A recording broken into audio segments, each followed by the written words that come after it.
This podcast is a quest for well-being, a quest for a meaningful life through the exploration of fundamental truth. Enlightening ideas, insights on physical, mental, and spiritual health.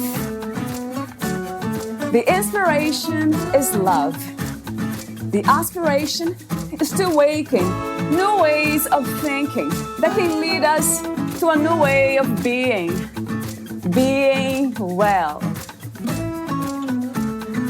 Welcome to Body, Mind, and Soul Healing Conversations.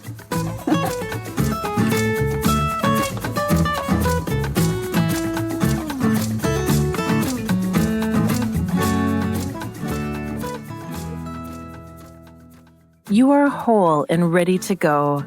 You do not need fixing because you are not broken. Celebrate that. You are right on track to show up for the life you want. Sure, we live in a culture that talks, writes, and sings about brokenness. It has become the social media way to relate with others. Do you have messiness to deal with? Everyone does. Is your life complex? Probably. Have you been brokenhearted at times? Certainly. Are you broken? No. You're incredibly blessed, and your wholeness is a gift to celebrate. That wholeness is propelling you to lean forward and live your life all in. Eleanor Roosevelt once said, "I am who I am today because of the choices I made yesterday." That's life-changing truth delivered in just 13 words. You've made the choice to show up for the life you want, to believe in your future and the beauty of your dreams. And that choice, that brave, beautiful, effervescent choice, will make a world of difference in your life and the lives of those around you. Valeria interviews Chris Jansen, MABCC. She is the author of Living All In, How to Show Up for the Life You Want, and Grace Yourself, How to Show Up for the Sober Life You Want. Chris is also a leading results coach in performance and mindset, best-selling award-winning author, and inspiring speaker. She has worked with hundreds of sought-after professional athletes, singers, dancers, Hollywood writers, artists, authors, military soldiers, entrepreneurs, and small businesses internationally to close the gap between where they are and where they want to be. In addition to her academic degrees, Chris was trained by and worked with Tony Robbins on his team of results coaches, the #1 personal development and peak performance strategy company in the world. With a master's in counseling psychology and 25-plus years experience, Chris is widely regarded by entrepreneurs and creatives. Her insights have been featured in international magazines and podcasts, like Brains Magazine and Simply Fit Podcast. As a board-certified coach, Chris specializes in equipping clients with tools to substitute limiting beliefs and unhelpful narratives with certainty through utilizing her successful and sustainable Living All In methods. Her honest, strategic style will help you lead with purpose, love your plan, and perform from a peak state. Chris's books, Living All In, How to Show Up for the Life You Want, available now on Amazon, asks the question, what do you want? Knowing the answer to that question and acting on it will change your life. Chris's second book, Grace Yourself, How to Show Up for the Sober Life You Want, available in March of 2025, where books are sold, is a self-help book focused on addiction and grace. A California native, Chris lives with her husband since 1995, Scott. They are currently Caloradones, splitting time between Los Angeles and Castle Pines, Colorado, where they love to ski, golf, be with their horses, and adventure outside. Together, they raise 3 children, now thriving young adults. Meet Chris at chrisjansencoaching.com. Here's the interview with Chris Jansen.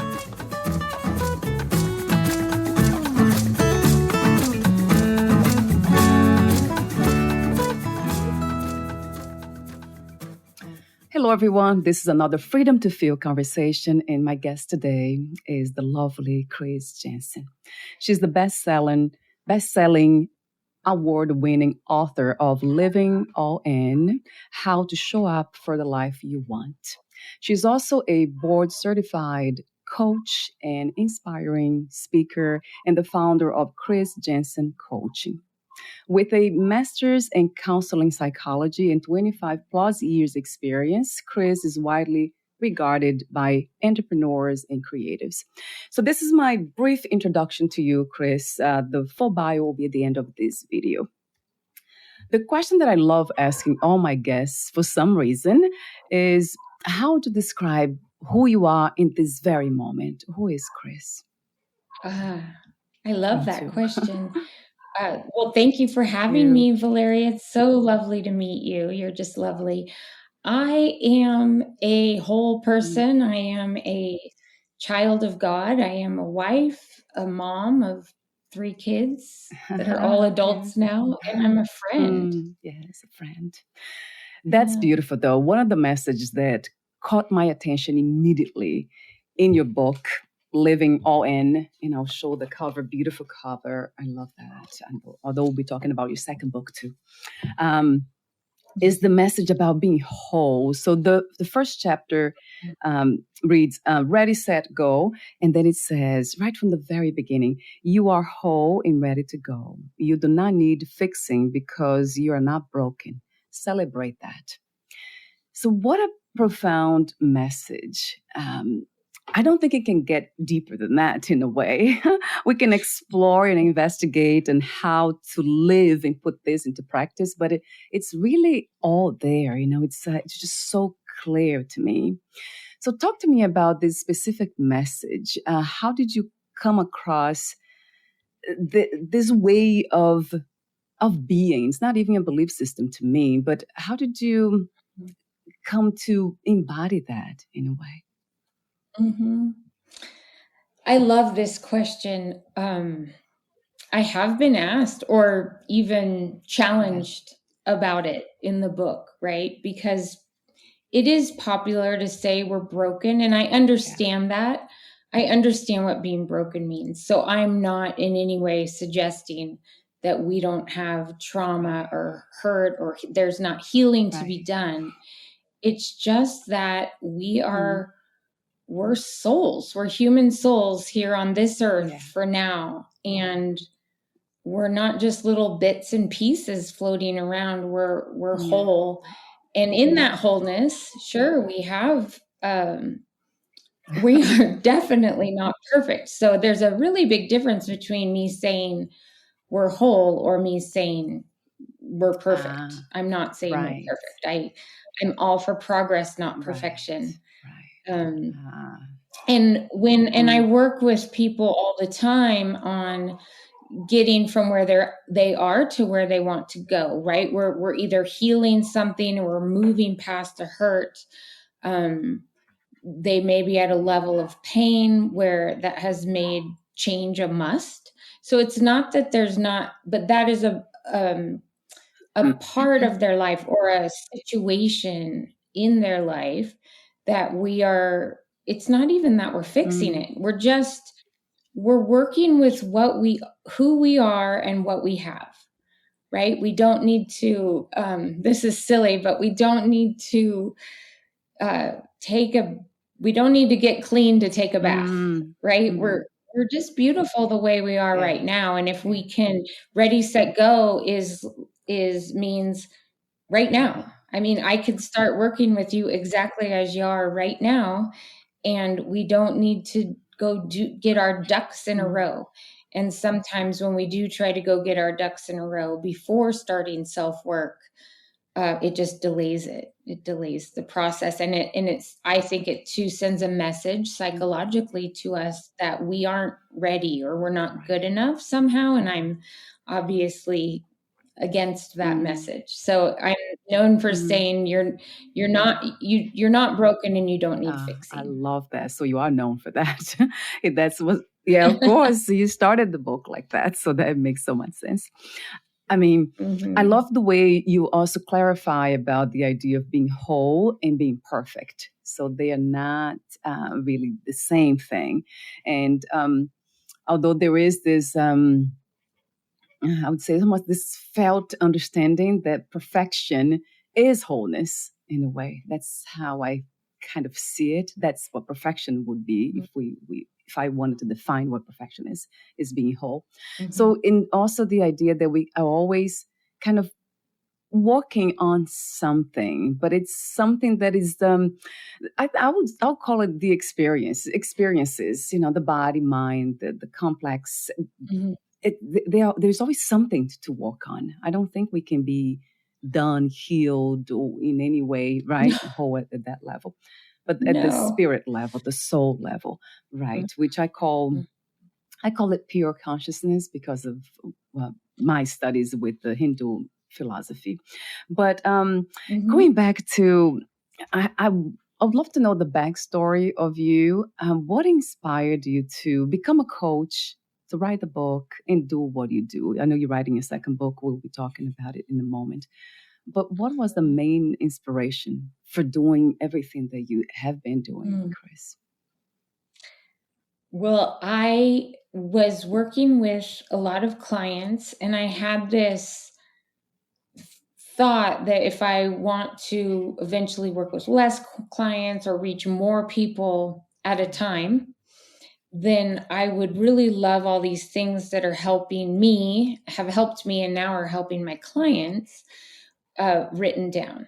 So I really, actually, I was going to just kind of put it in a pamphlet, maybe go print it off at the Kinko's if we have those. But I was going to do that so that I would have these exercises that I do with my clients written down. So I could say, hey, read chapter 7 before our next session, or for your work after this, between sessions, visit the exercise in chapter 4. And a client of mine is a successful author. And I said, can you put this in your little software program and put it in a form for my clients? And when she read it, she said, I think you should get an editor and make it a real book. And so that's what I did. So then I took another year with an editor, which was so fun for me. I realized I love writing and I love the editing process, which I learned not everybody does. So it was exciting because then it inspired me. I just wanted to write again. So I wrote another one, and I think writing will be part of my the second half of life I'm in. It's nice. Wow, it's wonderful from my point of view too. I love writing. There's something about writing. It's almost like living parallel world, something that it's so magical. You're using one of your words. There's something about magic there in writing. It's healing and it's magical. I think taps into something that we all love, imagination. It just takes us to a whole different universe. So I think now it's a good time to talk about your new book, which you mentioned off record, the working title, Grace Yourself. So I would love to know more. I have, even before we talked today, we met today, I had a heart next to it. So the notes you sent to me said, it's a self-book focused on addiction and grace. And I mentioned, I saw the word addiction, and I often think about the idea most of us have about being addicted to substances or whatever it is. But addiction is such a broad kind of concept to me. I think we're all addicted to something. And as I mentioned, I really think being addicted to thinking is one of the main ones, our own belief systems, and kind of navigating reality through that, which can be very dangerous, can be unhealthy in a way. So talk to me about your second book. I love what you just said about thinking, because so much of my first book and my second book now are with these coaching exercises yes, we all know it's a good idea to live all in and show up for life and think positive thoughts. We've all heard the sayings, right?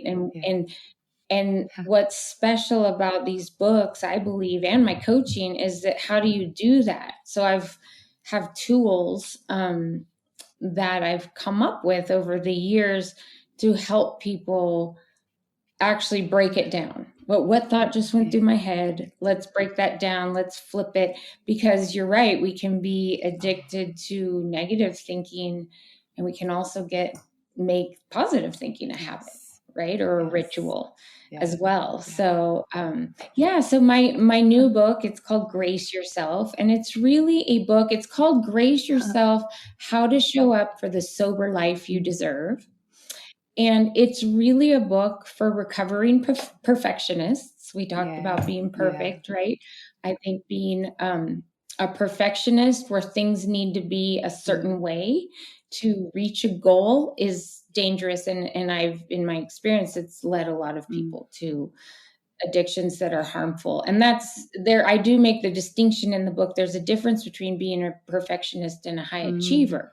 Someone who's driven or a high achiever, they will want to reach their goals no matter what. They find a way to get there. They don't need all those ducks in a row first, right? Which we know is not going to happen. The ducks will never get in a row. We need to just start. So it's really for this book will really speak to recovering perfectionists or anyone who desires to release controlling thoughts. It's really the title, Grace Yourself, comes from helping people realize that their worth is not dependent upon actions or mistakes of the past, but rather the power we have in us right now, who we are right now to live the life we deserve.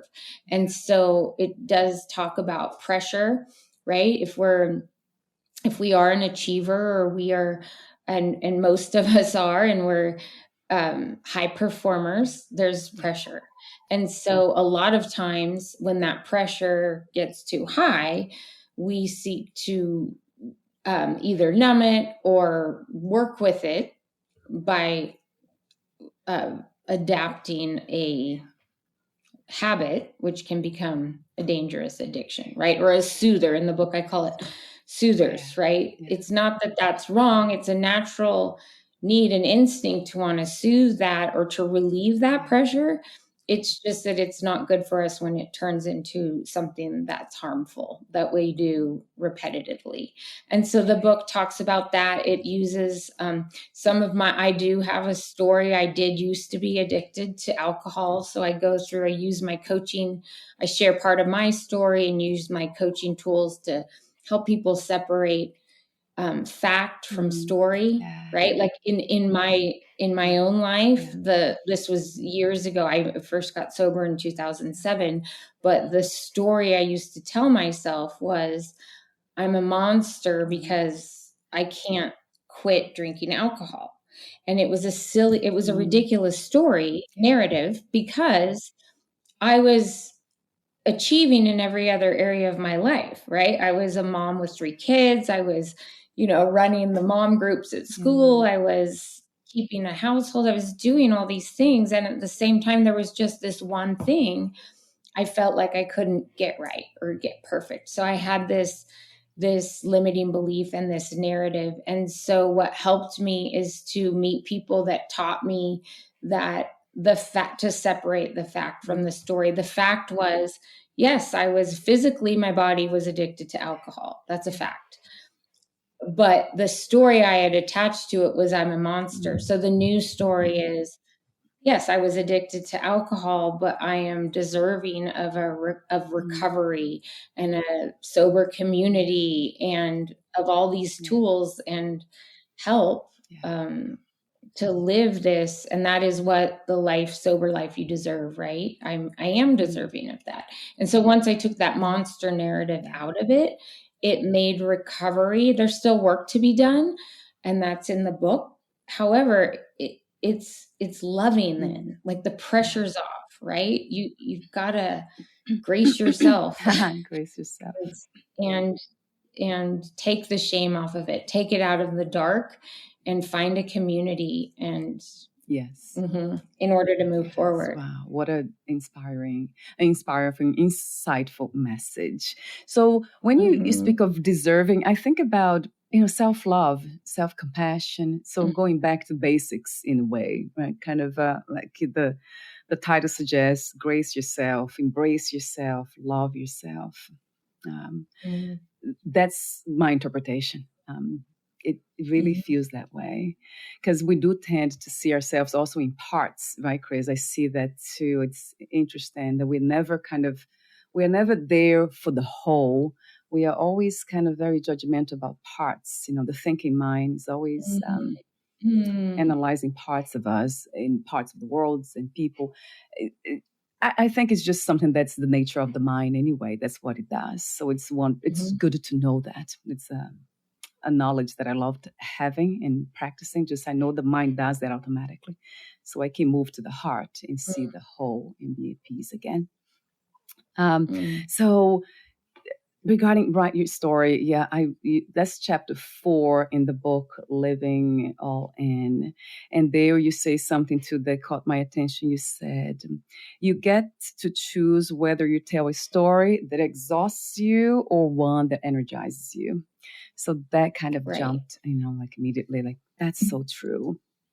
And so it's not, wow, it's a practice, isn't it, Chris? It's not something that we can say, oh, I got it all, I know now. It's something that we have to, it's a commitment. It's a commitment. Yes, that's a huge part of the new book it's what do you want to commit to and why? You're right. It's a commitment. It feels that way. And then having the courage, having the energy, it says here, because will come from our belief system, whatever we are talking to ourselves. So that energy can be used to propel us forward in a sense of having courage and being there to do the work, because it's not easy. I think it's simple. A lot of people say that, a lot of these concepts about how to live this wonderful life, it's actually very simple when you think about it. Like the idea, I'm already whole, I'm already what I'm looking for. That sounds so simple to me. And I do keep that as a mantra anyway for that reason. But it's it can get, I would say it's not easy, as some say. It can get complicated and complex when we're trying to apply that knowledge. And that's when I think it takes also skills, and that's what you're offering. The exercise, the questions you ask in your book, that just will enhance our capability to put that knowledge into practice, which I call wisdom. So we do need skills, and that's where the practice is at. So I see that I so value these things. That's why I do this, this the books I write and the people that I talk to, all this work, because it just amazes me how much is out there. I mean, everybody has something unique to offer, and even their presence alone, like your presence, kind of it gets me to feel in a different way, kind of think differently too, even if it is just in a slightly, in a small way. It doesn't have to be a whole kind of to change my whole view, but there's something that happens. I think that's, I don't know. I call it living wisdom. That's like when somebody's really living the truth and not just speaking the truth. They are actually, they are the living truth. Right. So thank you for your presence. I do feel that. So thank you. Oh, likewise. Gosh, what's not to love about that alone? So in a book, you do talk about also chapter 4, write your story, how to do that. Because a lot of people, they want to know step by step. And you have that. You have 4 steps, a 4-step process.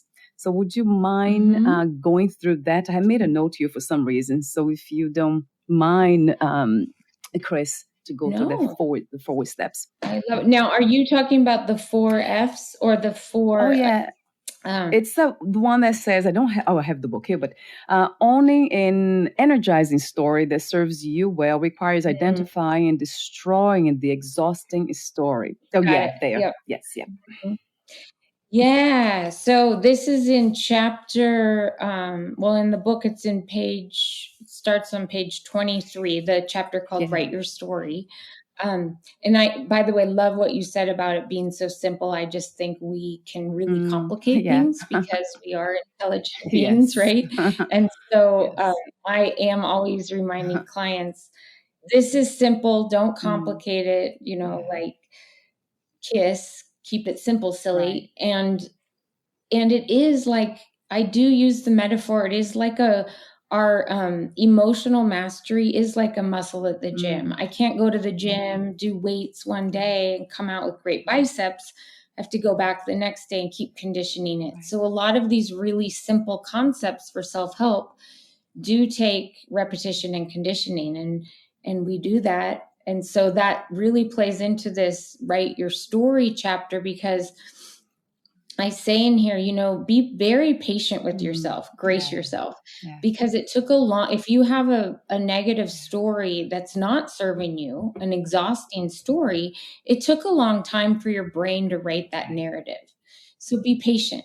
You can't do this exercise and then start feeling better right away. Maybe you can. That's wonderful if you can. Everybody's different though. So it may take some time, repetition, and conditioning with the new story. And first we have to write that story so that we can put it up on sticky notes, recite it every day, use hand motions, whatever it takes to get it into our physiology. So step one is to take, it's all written down in the book, but it's to take a piece of paper, and you're going to have two columns. And so you on the left column, you write the story just as you hear it going through your head, the current story, probably it's the negative story, the one that's not serving you, the exhausting story you want to change. You just write it down exactly like you hear it. I use the example of a client who really didn't think much of himself, really talented person, but just had a lousy story. And then what we do is in step two, we highlight or circle or underline, whatever you want, only what's true about that story, right? Like, I'm a life coach. That's true. I'm a life coach and I'm not good at my job. Okay, well, that not good at my job part is who's to say? So we're not going to underline that.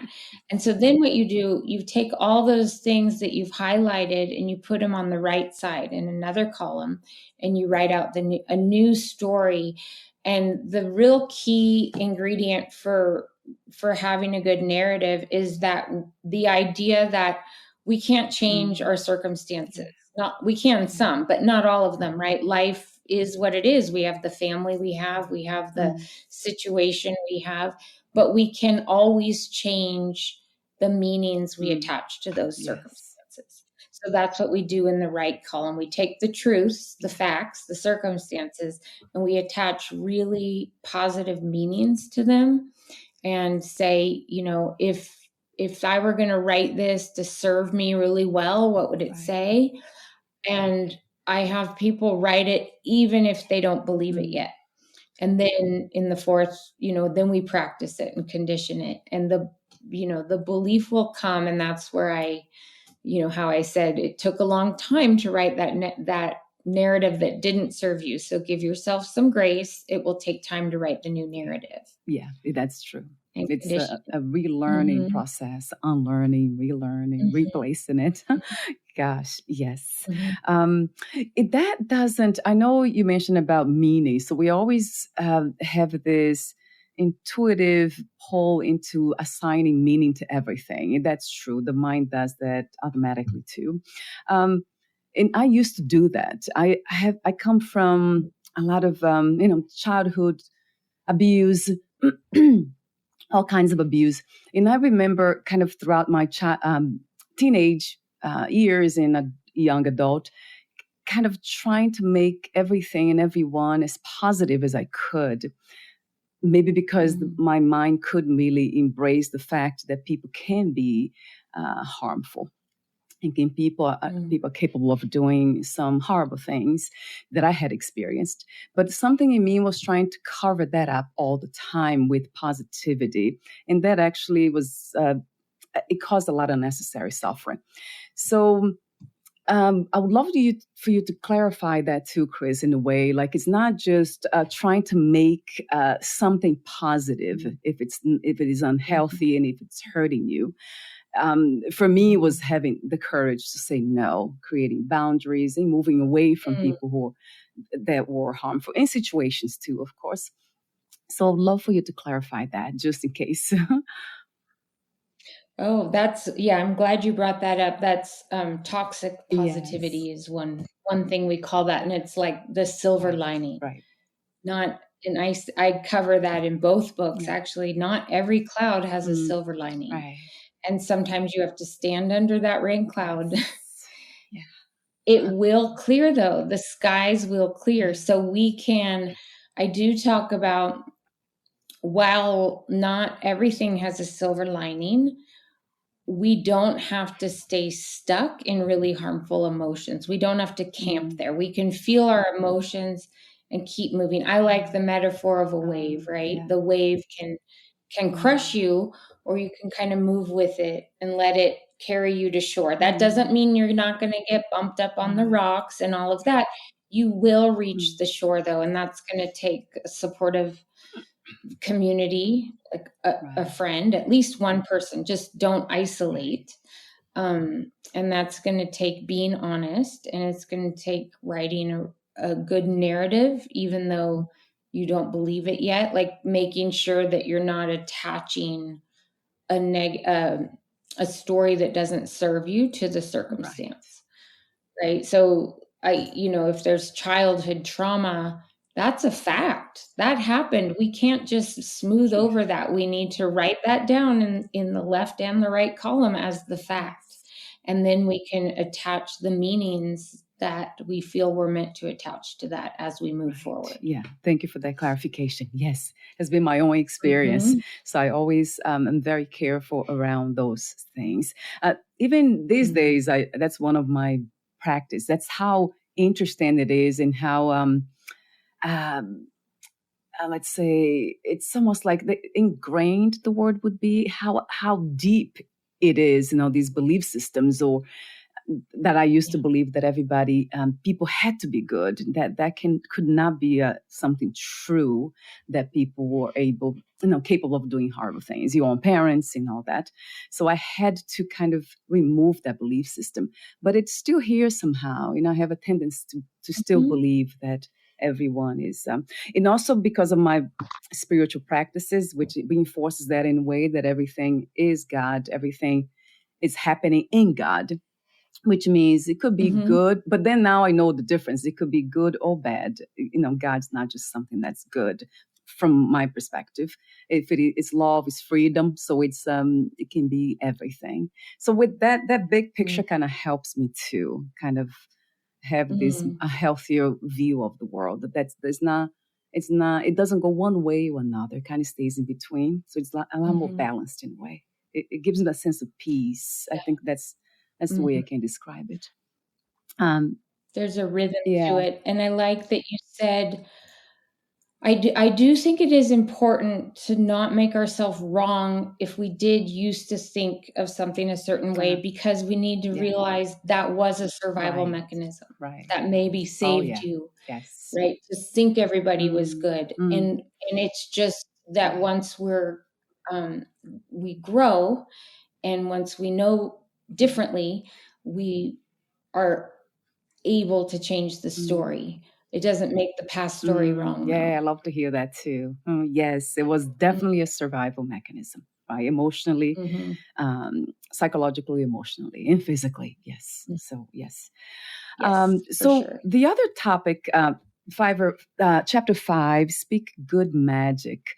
So that also, it's a beautiful message, isn't it? I love the idea that we can use, powerful, beautiful words to express ourselves in this reality. And I noticed just a few minutes ago, you used the acronym KISS, that a lot of people say, keep it simple. And then you didn't use that word. Silly. You didn't use the word that I had. Some people, right. Some people use the other word. Here you are, being the living message, even before we talked about that. So, that's interesting to see. I wonder if that also goes for thinking, Chris. So it's not just the spoken words, but also the way paying attention to our thoughts, right? Would you say both, or only when we express thinking with words? Right. So when I talk about speak good magic, I point out that it is the words coming out our mouth and going through our head. Both. So it's our self-talk also. So it is both. Yeah. Right. That we want to pay attention to. And I love to use feelings as action signals, because so much goes through my head, at least subconsciously. Right. So feelings are a great indicator of what just went through my head. If I feel a way I don't want to feel, I can stop. The feeling's not wrong, celebrate the awareness, and then ask myself, what just went through my head? It's always something that I'm going to want to flip to something better. Wow. Right. You see, that's something that also called my attention. So you say your feelings about something don't necessarily qualify as truth.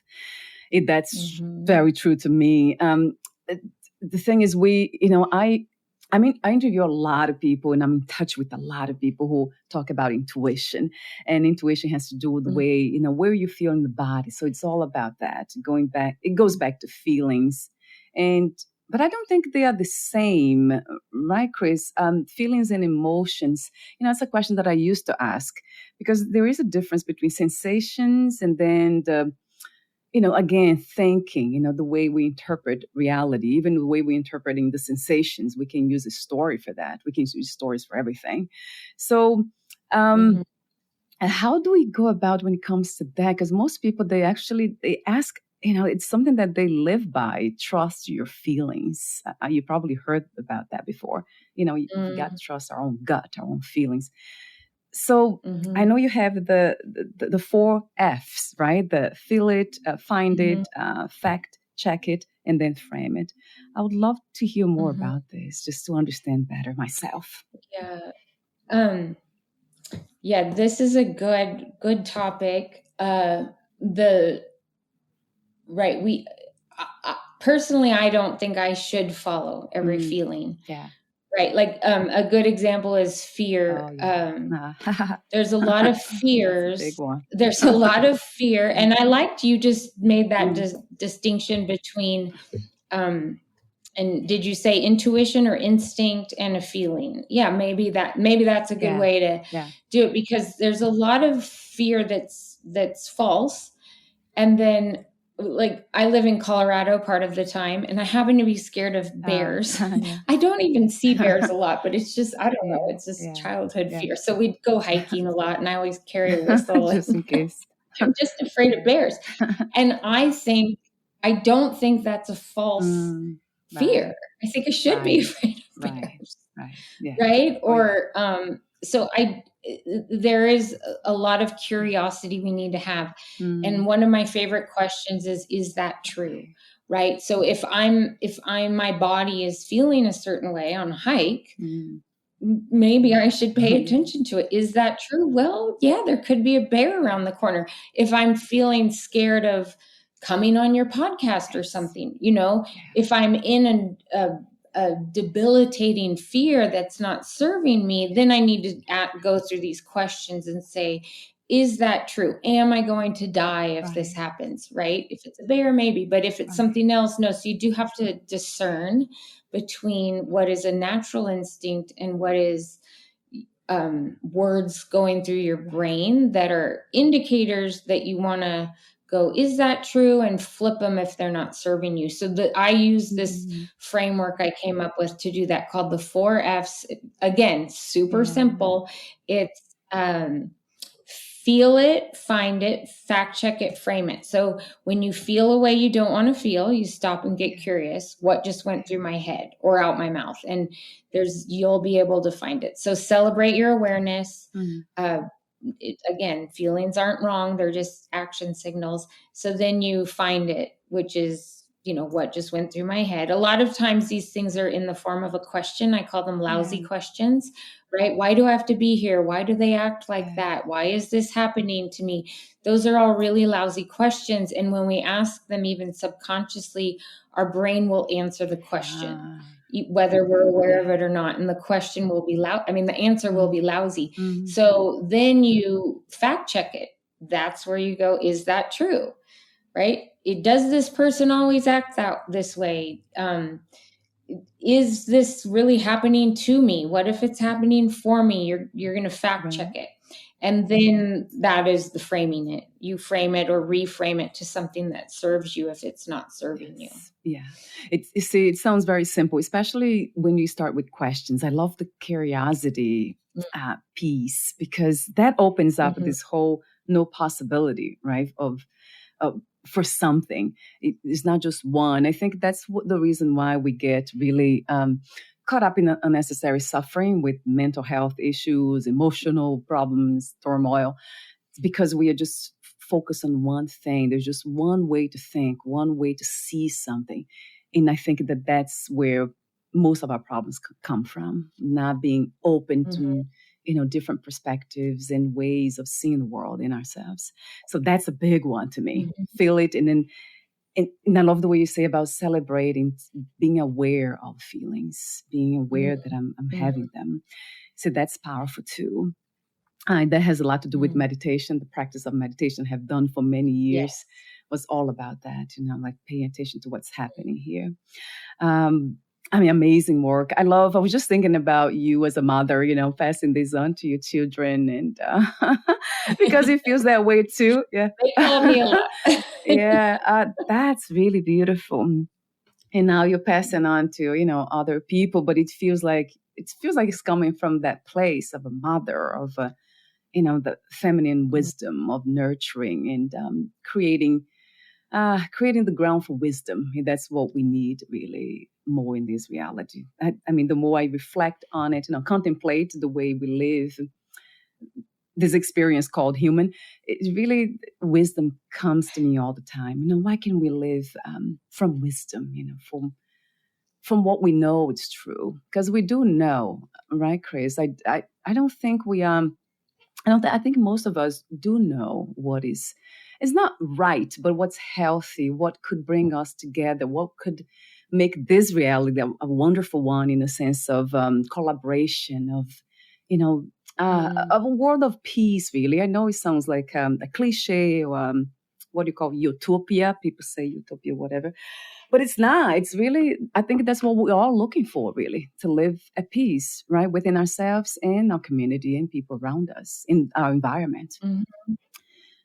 Right. And we want to be connected. Yes. I believe we're created for connection and community. Yes, that's it. Yes. Yeah. You see, that's a simple truth, isn't it? Fundamental truth that we all have, but we're not all of us honor it or not are aware of it, which is really interesting.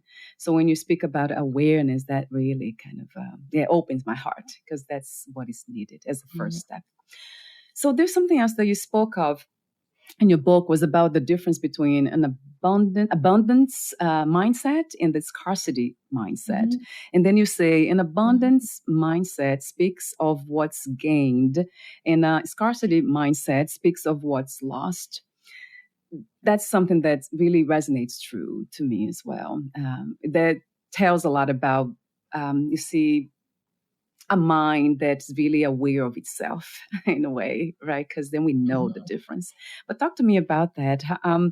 How do we get to kind of focus on what we gain, in a sense of what generates growth, instead of the things we have lost? I know my husband, he lost his sister a long time ago when he was still a young adult. And to this day, he cries. And it feels to me like he's focusing on the past. But I want to also, I love the fact that he's honoring, her by feeling the way he does to this day. So would you call that a scarcity mindset, in a way, like focus on what he lost instead of, yes. No, I wouldn't. Again, this is a really simple one. And this goes back to the language, the speak good magic, and the words we use. So simply speaking, writing, or thinking in terms of what's gained. Like if I want to, I just wrote this book about recovery, right? So if I want to, instead of saying the words quit drinking, I might say gain sobriety, or gain freedom, or gain clarity. Because your brain, our brain, is listening to every word that comes out my mouth or goes through this thing up here. And so it's just another little hack just to help. I think it's a beautiful thing to take time and grieve and cry and honor the things that we've lost. Definitely not toxic positivity. Don't pretend it didn't happen. Right. And you touched on this a few minutes back about people being stuck.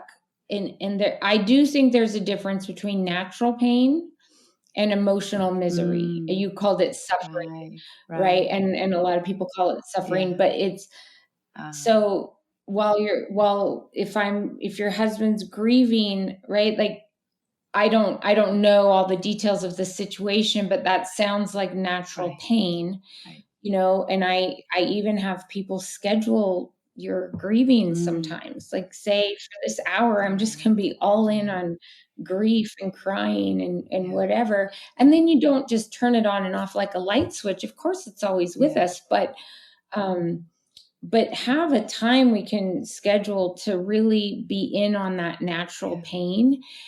When we camp there and never move from that space, then we're stuck in emotional misery and suffering. And we all see what happens. That's not serving the person that passed away. It's not serving us. It's not serving the people around us. It's not the best, in my opinion, that's not the best way to honor another person if we're talking about loss. But just on smaller things, like I even have clients that'll say, instead of losing weight, I'm going to gain lightness. Just these tiny little hacks that can help move us in the direction we want to go. That's beautiful. Yes. Yeah. Thank you for clarifying that too. Yes. Yeah. It's being present to what is natural, right? Not ignoring what is happening, but not being there, living from that space all the time, because that would be a problem. My mom and dad are still living and we're close. And I was talking to my mom yesterday, and she's speaking with some women, and I heard the greatest thing. She said her friend told her, when you're celebrating getting older, and we're talking, it's a birthday party, right? Don't ask somebody, how old are you? Say, how many years have you lived? Yes. And that's abundant. That's the best example of abundant mindset. Yes. You see, it's a new way of perceiving reality, our experiences. So it's always, that's beautiful though. You're right. And it's not something that's being positive for the sake of it. There is wisdom behind that too, of course, because words that, we created words for communication, but then there's so many different ways to communicate and impact. And that's something that I have learned too. Before, I had this idea of intention. If you have a good intention, that's okay. However it comes out, it's fine, because you come from the heart, so it's fine. Actually, I started to pay attention the way it impacted other people, especially my husband, my friends, my family. And the way I was saying things, they were not impacting them in a positive way. They were actually they were losing interest in listening to me. And that's when I kind of woke up to that truth. Wait a minute, I'm not using effective communication. I'm not using even the tone of my voice. It was just not there. I was trying to actually pass on things that felt very true to me and helped me, but it was not really helpful to them, especially the way I was communicating that. So that was huge kind of moment for me to just wake up for the way I communicate truth. Yeah, thank you for sharing that with me. That helps me. That's really good. Yes, and another thing that I wanted to ask you, Chris, about. I know you have a master's degree in counseling psychology. Yes, so you could actually be doing that work of a psychologist, seeing people as clients, taking care of their psychological issues. But you're doing coaching. So what is the main difference? I would love to know the approaches. Like, what do you see as the main difference between counseling and coaching? Yeah. In a nutshell, coaching's about what works, not what hasn't worked in the past. Yeah. And then there's also a third thing, consultant. Some people ask me, are you, because I am actually a trained business coach as well. And so I do say that's very different than a consultant. If I'm a consultant and I'm coming to consult you on doing your podcast, well, I should be expert at podcasting, right? Because you're going to want help with that. I'm going to be telling you or giving advice. Coaching is client-centered, so we don't tell, we ask questions. And I really need to know very little about the person's job or situation, because the idea is it's 80% psychology and 20% mechanics. Like, you're the expert at podcasting or whatever it is that someone would be asking me about, and then I'd be the expert at the psychology of that. So yeah, it's exciting how coaching's really taken off. I love that there's more and more programs, so people aren't just saying I'm a coach and not getting trained for it. But I decided not to go into counseling, and then I learned about coaching. It wasn't on the scene when I was getting my master's. So when it came on the scene, I got really excited, hired a coach, got coached, loved coaching, then went back to school and got my coaching credential. I'm glad you did. And what's exciting is there are a lot of, in my program, there are counselors and therapists adding on a coaching certificate so that they can, it's just another level of helping their clients. So, but I also do tell people, if you're really looking for deep healing, maybe therapy is better. We go over all that in the first session, right? Because, and some people do both, a therapist and talk to me. But if you just want to, if you want to move forward, or you're looking for change, or maybe there's a level of pain that's made change a must, coaching's really going to help. It's all about moving forward from where you're at right now. Yes. And of course, your background helps a lot, because a lot of that is psychology, isn't it? I mean, it's amazing how the way we think really informs everything that we do, everything.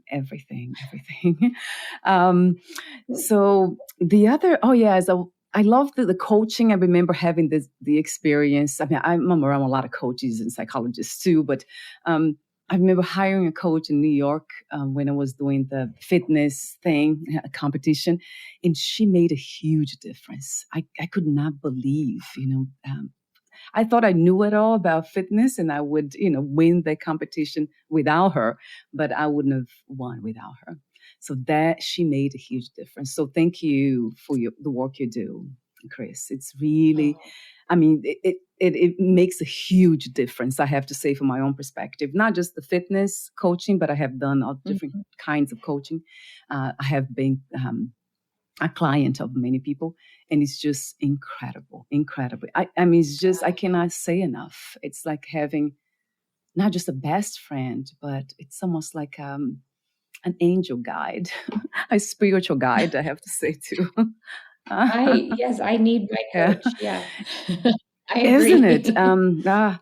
So in speaking of spirituality, we're almost at the end of the interview. I guess we talked a lot. I mentioned before I wanted to talk about, that's what I love, really. It's spirituality. It's something that really attracts me. And we didn't talk much about it, but what is spirituality really? But getting to know ourselves better, isn't it? Going deeper into what is here already. Is that how you define spirituality these days, Chris? For me, it's definitely that, and also a higher power, right? Yeah. That the idea that, or the truth that my higher power is, I'm powerless over some things, right? So, it's a collaboration. Yes. With my higher power. And how would you define or describe the higher power? Some people say, it's God. To me, it would be pure consciousness. I would, use that label. But how would you describe that? For me personally, well, I'm Christian, so I call my higher power Christ.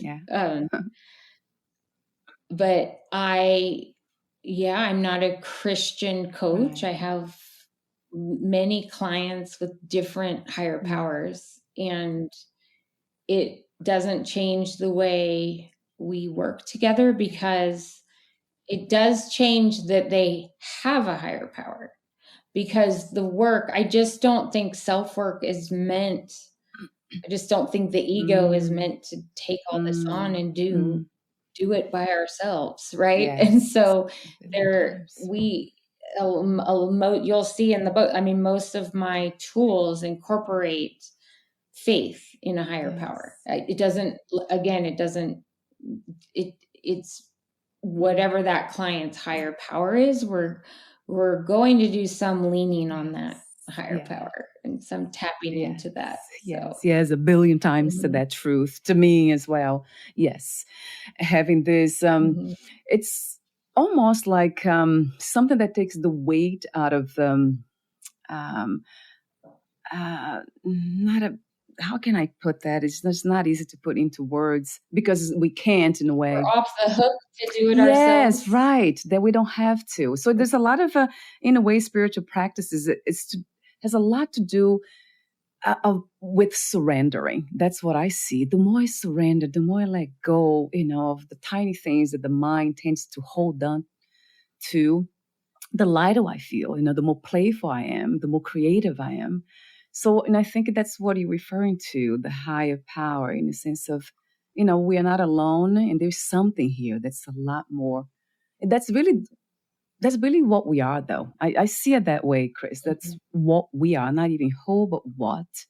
We see, that's the nature, that's our nature, our true nature. It's something that's unlimited, that's infinite. So it's beyond this world. And that's what you're talking about.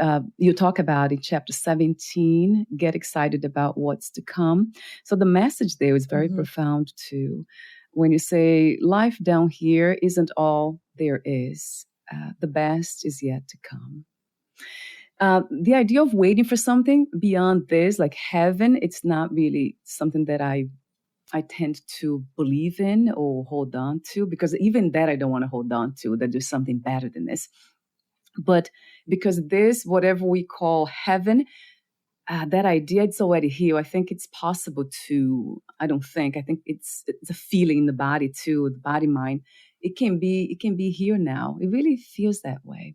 I don't know if you have that understanding, because I know Christians, they usually think about heaven after we die. We go to a much better place. Right. We also believe, we talk about the kingdom of heaven and the kingdom of God, and we do say it is here now and yet to come. Oh yeah, it's all of it. It is here now. Yeah. Right? Yeah. I think something has to change, because we know our physical bodies do die at some point.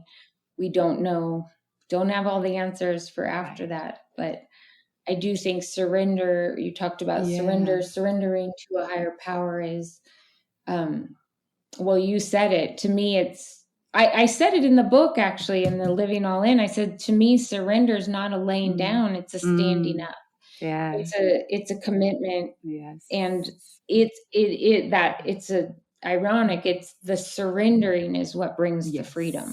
Yes. Right. That's it. Yeah. That's I don't think it can get more spiritual than that when it comes to practice. Spiritual is something, practicing something spiritual, that will be it. Surrendering, but not in the sense of laying down, like you're saying, you're just waiting for something to happen or doing nothing. It's actually the opposite. Being so awakened, so present for what is here, that freedom is already, you can already experience freedom. That's how I can't help it, but that's my guiding principle again, that freedom's already here. It's nowhere, there's no other place to find it. Like I remember thinking about God in a sense, of something abstract, something that was out there, so far away, and I could never get closer to it because it was so much bigger than I was. And then the realization that that everything is in God, that changed everything for me. Like, oh my God, everything. So there's nothing really that happens outside of God. I think in the Bible, there's something that says that we are children of God, one. I can't quote the Bible really because I have never read, but I talk to Christians here and they quote it to me. But loving your neighbor as you love your neighbor as you love yourself. That all those messages, they are so powerful. In a sense, says one thing only, that everything is sacred. There's nothing that's not sacred. So not embracing this moment or what we are hearing now, it would be something that's not spiritual, in a sense. If there is such a thing as not spiritual, would be that, like kind of ignoring ourselves or rejecting ourselves or others.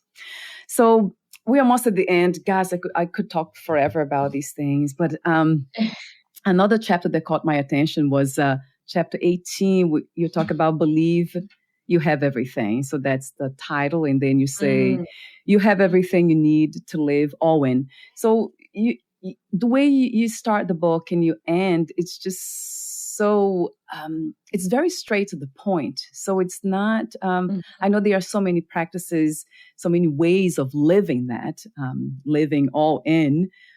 But the message, it's so clear to me. I mean, you're very clear. The beginning, the end, you close it in a perfect way, I have to say. And then chapter 9, practice grace. I love that too. I guess this word grace, there's something about it. It always calls my attention when I see it, or listen to it, grace. And then chapter 9 resonated because of my traumatic experience in the past. Move past your past. So that was like a message directed to me, or the old me. So, gosh, there's so much to talk about still, but not enough time.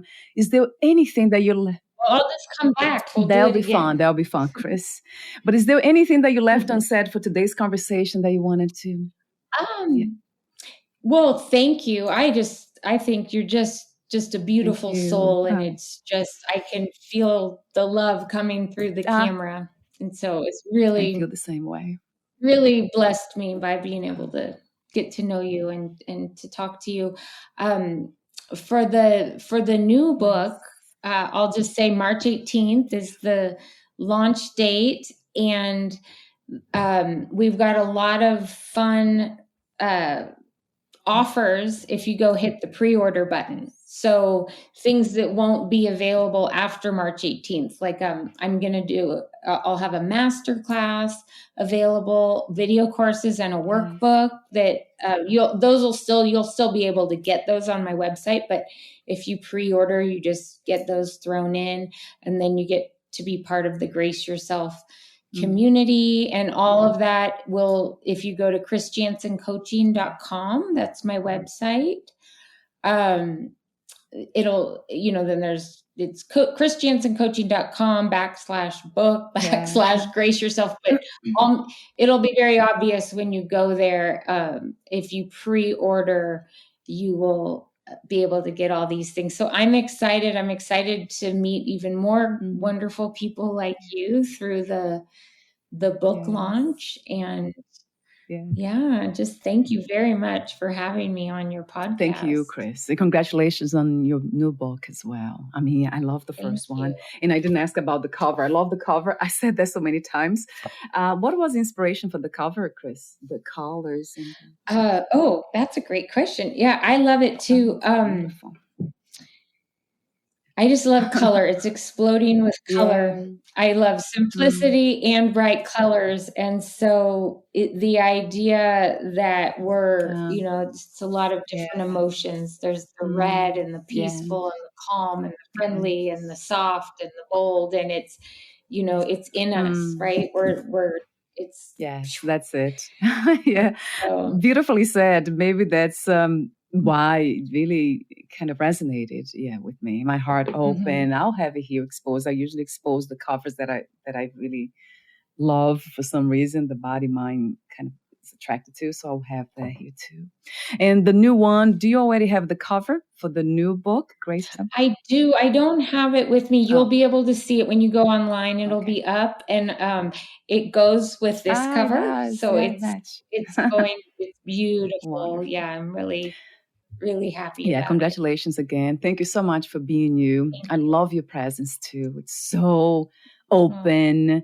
It's truthful. It's beautiful. There's so much to say about your presence. And you see a lot of, like I said, it's not just delivering messages, but being that message. And that's what I felt. So thank you again.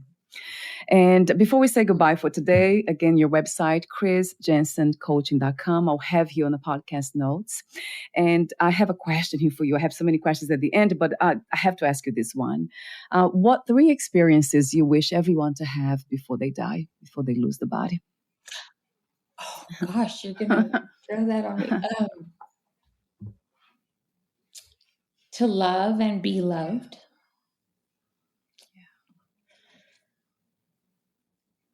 You're going to make me cry. That's, to love and be loved, to have the privilege of loving people and growing in a community. Yeah. Mm-hmm. Wow. That's like a 3, 1 in 3, right? That covers everything. Mm-hmm. Yeah, it really does. Mm-hmm. To love and be loved. What's yours? What's your answer to that? Wow. I hear that a lot, love a lot. To me, it has been so many things, but now has evolved to one thing that in a way covers everything else. It would be truth. So I never ask for, when I'm going through challenging moments, I always ask for truth. Show me the truth. What am I here to see? So because that would open the door to love, freedom, peace, and all that. Truth to me opens the door to everything. So I always ask for truth. But of course, love is part of it. That's definitely there. So thank you so much again for your presence. And we'll be in touch again, Chris. Yeah, take good care of your beautiful self. Bye for now. Oh, you too.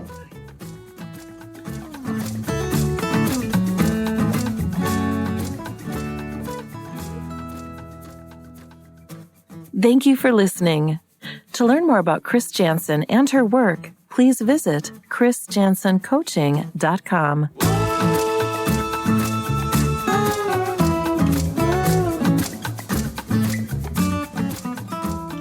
To learn more about this podcast, please visit fitforjoy.org/podcast. Thank you again for listening, and bye for now.